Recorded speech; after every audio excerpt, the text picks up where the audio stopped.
दोस्तों, ये तो हम सभी जानते हैं कि ब्रह्मांड में हमारी पृथ्वी ही इकलौता ऐसा ग्रह है जहां इंसानों के रहने के लिए सही वातावरण, पानी, जमीन, गुरुत्वाकर्षण और इकोसिस्टम मौजूद है। और हमारी जमीन पर रहने वाले बुद्धिमान इंसानों ने पूरे सोलर सिस्टम को एक्सप्लोर कर लिया है।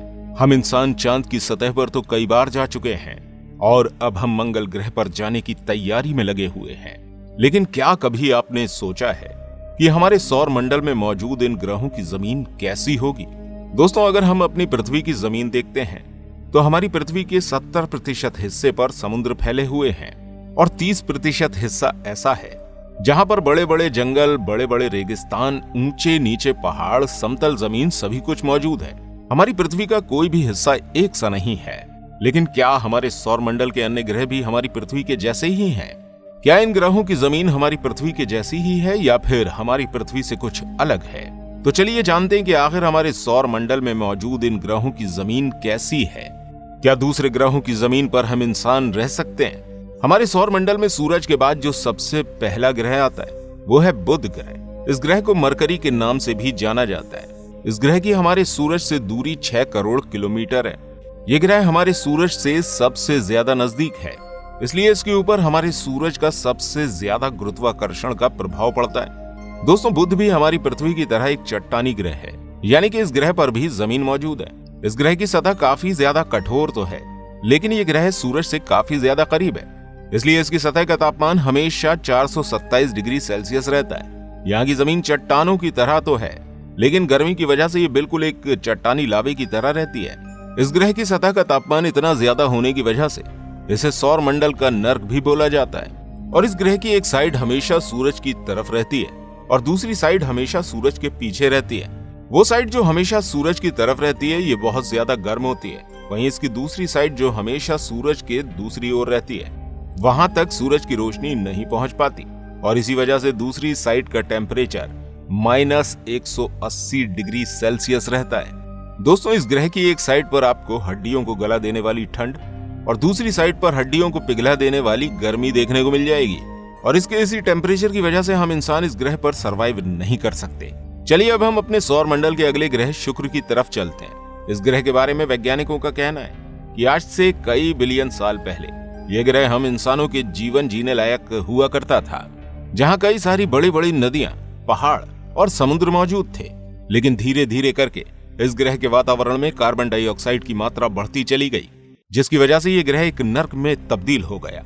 इस ग्रह का टेम्परेचर 482 डिग्री सेल्सियस रहता है। दोस्तों, यह ग्रह बुध ग्रह के मुकाबले सूरज से ज्यादा अधिक दूरी पर है, लेकिन इसके बावजूद भी इसका तापमान बुध ग्रह से ज्यादा रहता है और इसी वजह से इसे सौर मंडल का सबसे गर्म ग्रह भी कहा जाता है।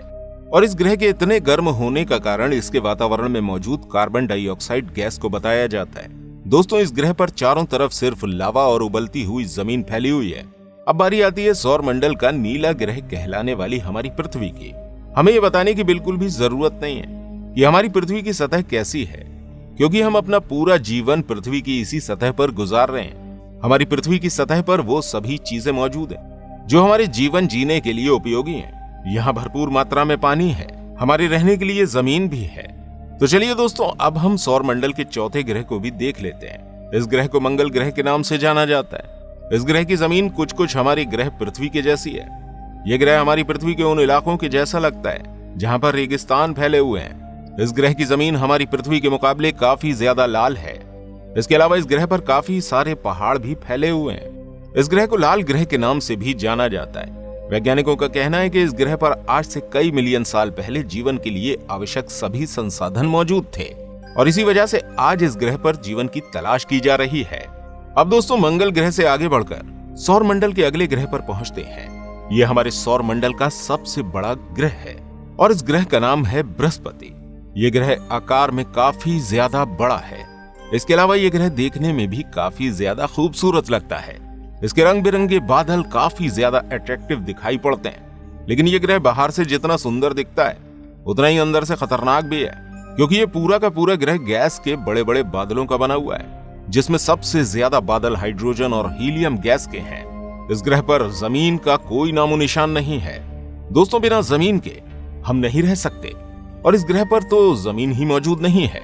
यानी कि अगर आप इस ग्रह पर जाएंगे और यहाँ उतरने की कोशिश करेंगे तो आप लगातार इसके बादलों से नीचे गिरते चले जाएंगे। इस ग्रह पर ज्यादा समय तक जिंदा रहना नामुमकिन है। इस ग्रह के बादलों में हवा का दबाव कई 100 किलोमीटर रहता है। इसके अलावा इसके बादलों में टेम्परेचर और प्रेशर भी काफी ज्यादा है, जहां कोई इंसान कुछ सेकंड तक भी जिंदा नहीं रह सकता। कई सारे वैज्ञानिकों का तो ये भी कहना है कि इस ग्रह पर कई जगहों पर टेम्परेचर और प्रेशर इतना ज्यादा है कि यहाँ मौजूद कार्बन हीरे में चेंज हो जाता है। दोस्तों, वो हीरा जिसको हम पृथ्वी की बहुत गहरी गहरी खदानों से निकालते हैं और तलाश करते हैं, वो डायमंड यहाँ बृहस्पति के एटमॉस्फेयर में ही बन जाते हैं। दोस्तों, अब हम आ गए हैं सौर मंडल के अगले ग्रह की तरफ, यानी शनि की तरफ। इस ग्रह को सौर मंडल का किंग भी कहा जाता है और इसका कारण है इसके चारों तरफ मौजूद बड़े बड़े 7 रिंग्स, जो बिल्कुल एक क्राउन की तरह लगते हैं। दोस्तों, इस ग्रह पर भी बृहस्पति की तरह जमीन नहीं है। इस ग्रह के ये रिंग 2,82,000 किलोमीटर तक अंतरिक्ष में फैले हुए हैं। ये रिंग्स इतनी दूरी तक फैले हुए हैं जितनी दूरी में हम चांद की आधी से ज्यादा दूरी तय कर सकते हैं। इसके अलावा इसके चारों तरफ मौजूद ये रिंग बर्फ की चट्टानों के बने हुए हैं। ये रिंग शनि ग्रह के चारों तरफ घूमते रहते हैं। इनकी रफ्तार ध्वनि की रफ्तार से भी ज्यादा होती है। दोस्तों, इस ग्रह की भी कोई सतह नहीं है। ये बृहस्पति की तरह ही एक गैस का गोला है। इस ग्रह में भी कई सारी अलग अलग गैसेस मौजूद हैं, जिनका टेम्परेचर और प्रेशर एक दूसरे से अलग अलग है। और यहाँ भी ज्यादातर हाइड्रोजन और हीलियम गैसें ही मौजूद हैं। ये गैसें इतनी खतरनाक हैं कि इसके अंदर इंसान कुछ सेकंड से ज्यादा जिंदा नहीं रह सकता। इसलिए इस ग्रह पर भी आपका उतरना नामुमकिन है। चलिए अब हम अपने सौर मंडल के 2 बड़े बड़े ऐसे ग्रहों की तरफ चलते हैं जो कि बर्फ से बने हुए हैं, और ये ग्रह हैं यूरेनस और नेपच्यून। इन दोनों ग्रहों का 80% एरिया अमोनिया और लिक्विड वाटर का बना हुआ है। दोस्तों, इन दोनों ही ग्रहों की परिस्थितियां बिल्कुल एक दूसरे के समान हैं। सबसे पहले हम जानते हैं यूरेनस के बारे में। यह हमारे सौर मंडल का 7वां ग्रह है। इस ग्रह की हमारी सूरज से दूरी तकरीबन 3 अरब किलोमीटर है और ये इसी दूरी पर रहकर हमारे सूरज की परिक्रमा करता है। और इसी वजह से सूरज का एक चक्कर पूरा करने में इसको 84 साल का समय लगता है। सूरज से इतनी ज्यादा दूरी होने की वजह से यहाँ काफी ज्यादा अंधेरा भी रहता है। सूरज की रोशनी जहाँ हमारी पृथ्वी तक आने में 8 मिनट 20 सेकंड का समय लगता है, वहीं यूरेनस पर सूर्य के प्रकाश को आने में 2 घंटे और 39 मिनट का समय लगता है। और ठीक बिल्कुल ऐसा ही कुछ नेपच्यून के साथ भी होता है। यह ग्रह हमारे सूरज से 4.4 अरब किलोमीटर की दूरी पर मौजूद है और सूरज से इतनी दूरी होने की वजह से प्रकाश को इस ग्रह तक पहुंचने में तकरीबन 4 घंटे का समय लगता है। दोस्तों, ये दोनों ही ग्रह हमारे अंतरिक्ष में मौजूद पानी की एक बड़ी सी बूंद के जैसे हैं। इन ग्रहों के अंदर भी जमीन मौजूद नहीं है। इन ग्रहों पर सिर्फ और सिर्फ मीथेन, अमोनिया और पानी लिक्विड के रूप में मौजूद है। दोस्तों, अगर आप इस ग्रह पर जाने की कोशिश करते हैं तो आप इस ग्रह की सतह पर नहीं उतर सकते, क्योंकि यहाँ जमीन है ही नहीं। आप लगातार इस ग्रह के अंदर डूबते चले जाएंगे। इस ग्रह पर उतरना बिल्कुल समुद्र में उतरने के जैसा होगा। ये दोनों ही ग्रह हमारी पृथ्वी से 4 गुना तक बड़े हैं। तो उम्मीद है दोस्तों आप समझ चुके होंगे कि हमारे इतने बड़े सौरमंडल में पृथ्वी के अलावा कोई और ऐसा ग्रह है ही नहीं जहां मानव जीवन जिया जा सके। आपको क्या लगता है, भविष्य में कोई ऐसा ग्रह मिलेगा जहां पर हम इंसान रह सकते हों? कमेंट में जरूर बताइएगा। और अगर आप जानना चाहते हैं कि पृथ्वी की वो जगह कौन सी है जहां सबसे ज्यादा तापमान रहता है, तो स्क्रीन पर शो हो रही इस वीडियो पर क्लिक अवश्य कीजिएगा। हम आपसे वहीं मिलेंगे।